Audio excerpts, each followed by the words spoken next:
Support for today's Cowboys report comes from Vincero. If you aren't familiar with Vincero yet, they are essentially a design house for modern men and women, crafting really sleek watches, sunglasses, and more. 20% off and free shipping when you use code CHAT, that's C-H-A-T, over at VinceroCollective.com/chat. Today's show is a 7-round Dallas Cowboys mock draft. We're doing more because the people love mock drafts. Who don't? After all, the Sims are all broken and we fix the Cowboys just like that because doing it's easy when you get all the good players. Now, no trades in this mock draft. If we get, however, to 81 shares, passing our previous draft-focused video high here, we will do a mock draft with trades. We need your help, though. The bosses say it's too complicated for my small brain to handle otherwise. So share this video on Twitter, Facebook, text it, whatever.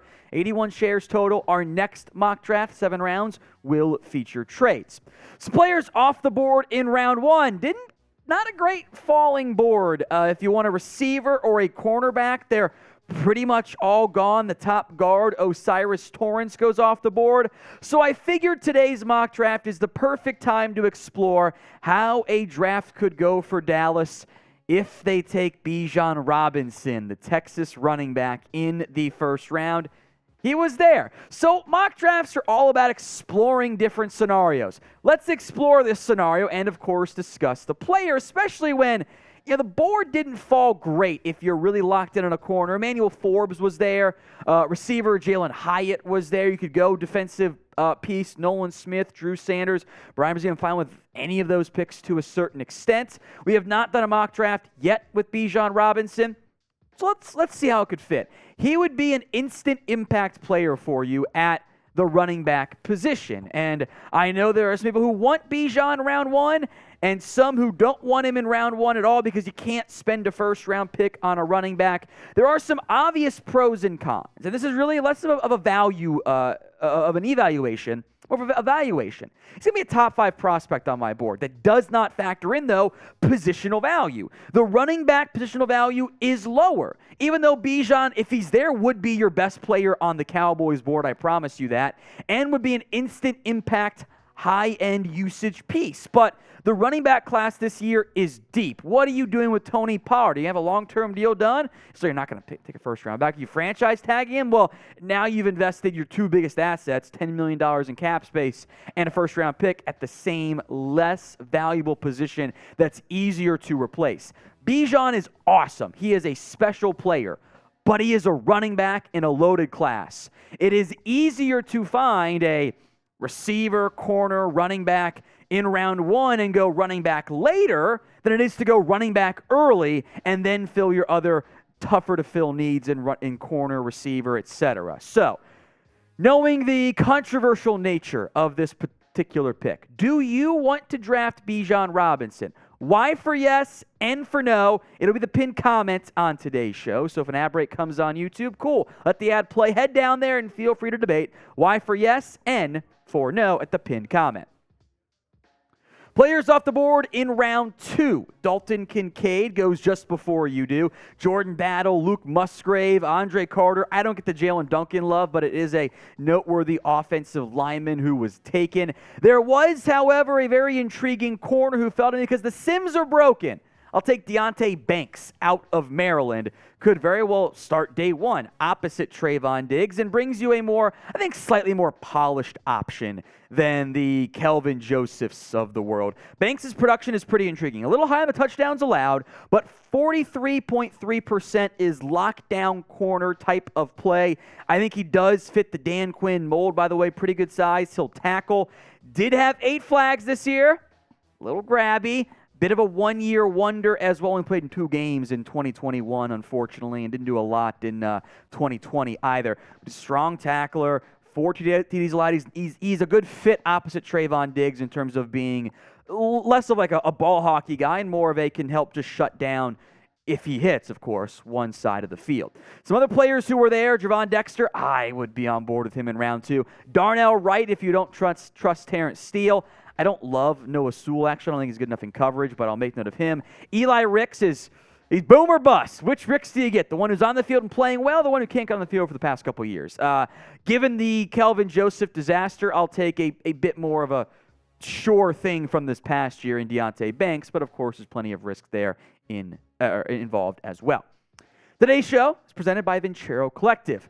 I love their watches. They're sleek. I'm a big fan in look good, feel good, play good. And you can save big with Vincero as well by using promo code CHAT, C-H-A-T, to get 20% off and free shipping at vincerocollective.com/chat.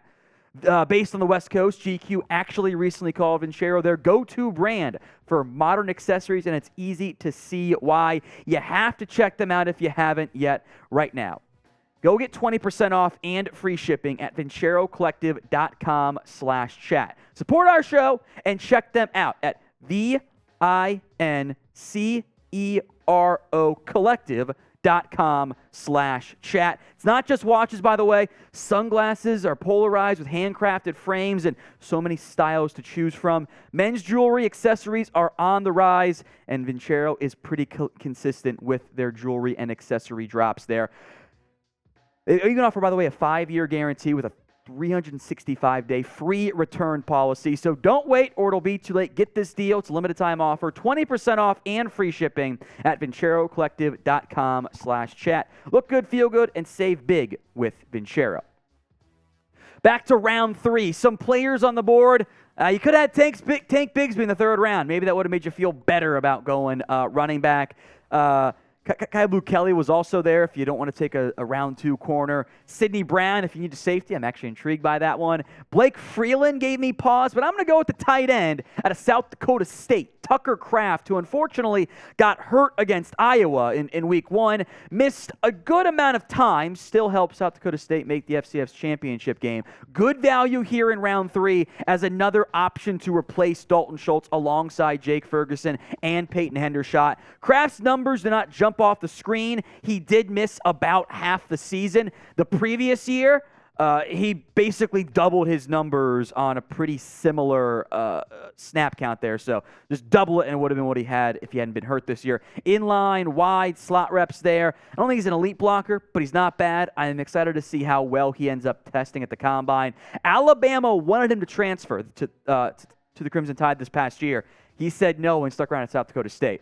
Pretty good value there, I think, at pick number 90. Now, if you want more Cowboys NFL draft coverage, you've come to the right spot. Hit that sub button for free. Cowboys videos every single day and sometimes multiple times per day. YouTube.com/@CowboysTV. Not done on the offensive side of the football. Let's go with Tyler Scott, who fits what the Cowboys do need, a speedy outside wide receiver who I think come Combine time, after it, he will not be available anymore in the 4th round of these sims, and sometimes you can get him in the 5th round, by the way. That's not what's going to end up happening there. Super fast, quick. It's an actual track star there. Drops are a concern for me. He had 7 this year on 88 targets.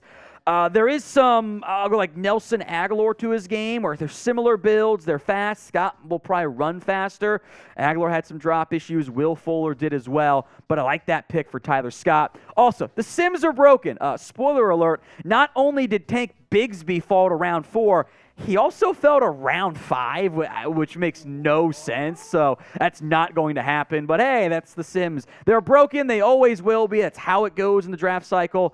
I used the PFN one to the best of my abilities, and I still fixed the Cowboys in the process.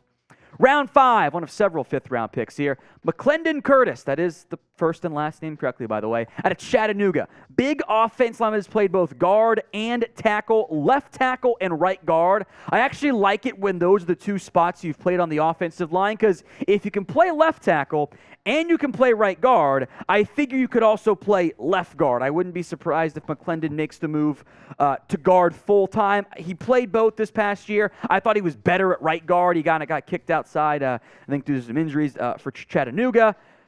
You're on day 3. You're trying to find some value. I don't know if he's going to be your starter, but I took a running back in round 1. I'm trying to fill needs as best I can, but when I get to the 5th round, I'm banking on free agency help to really fill all my needs there. Now, if you had to pick one spot to draft in the 1st round, would you go get a guard? Maybe O'Cyrus Torrence is there for you. Would you take that guard or Bijan Robinson? Pick a position. RB for running back, OG for offensive guard. 5th round again, how about Dorian Williams out of Tulane? I'm looking for depth at linebacker, and this might be, I hate to say it, my Jabril Cox replacement.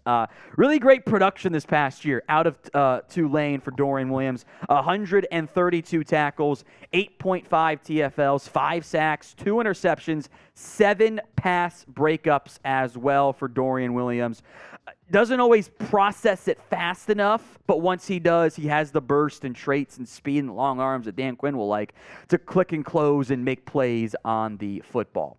Round 5, pick number 176, Karl Brooks, the defensive lineman out of Bowling Green, had some great production at the Mid-American Conference level. I think he's a bit of a sleeper, combine snub, by the way. Awesome production. He was an edge for Bowling Green. I think he plays more 3 technique at defensive tackle, or in the NFL. 18 TFLs, 10 sacks, and a very nice 69 pressures as well for Karl Brooks. I don't mind adding more defensive line talent. I am mixing it up, so we're not going to do the same players in each and every single mock draft, but I do like Karl Brooks here on day 3. I think he's going to be a solid rotation piece in the NFL. Then in round 6, some more defensive line talent here. Dylan Horton, the edge rusher out of TCU. I think it's a depth piece at a valuable position. I got no problems always adding edges in those high-end impact spots, right? Offensive line, defensive line / edge, even wide receiver. Horton took a big step forward this year for TCU, 15 TFLs, 10.5 sacks. I think a big reason why he slides here in part is he played 5 years in college at New Mexico and TCU and only had really 2 years of production. Big step forward this year, 48 pressures compared to 21 the previous season, by the way. 6 pressures and 4 sacks against Michigan is pretty darn good. Round 7, I'll get a quarterback as well. Let's go Dorian Thompson-Robinson out of UCLA. I think he's a possible backup quarterback in large part because of his athletic ability. I don't think in the modern day NFL you can have a pure backup quarterback who is a pocket passer. And if you don't have mobility or at least the ability to move around in the pocket, this is my Josh Rosen lesson, I call it. I don't think you're going to work. Now, I don't think DTR is going to be a starter or anything beyond, just a backup caliber guy. But the mobility, if he has to come in, gives me actually a bit of a higher floor than what we used to think at quarterback where you needed the pocket passing to have your higher floor. I think it's changed now because of the way the game is played. So DTR in round 7, I'm down with that one. I took Max Duggan last time, by the way. I like Max more, but I'm not going to take the same quarterback back. That's boring. No one wants us to do that. So knowing we went Bijan in round 1 this time, grade this Cowboys mock draft for me. A, B, C, D, or F? Let me know in the comment section.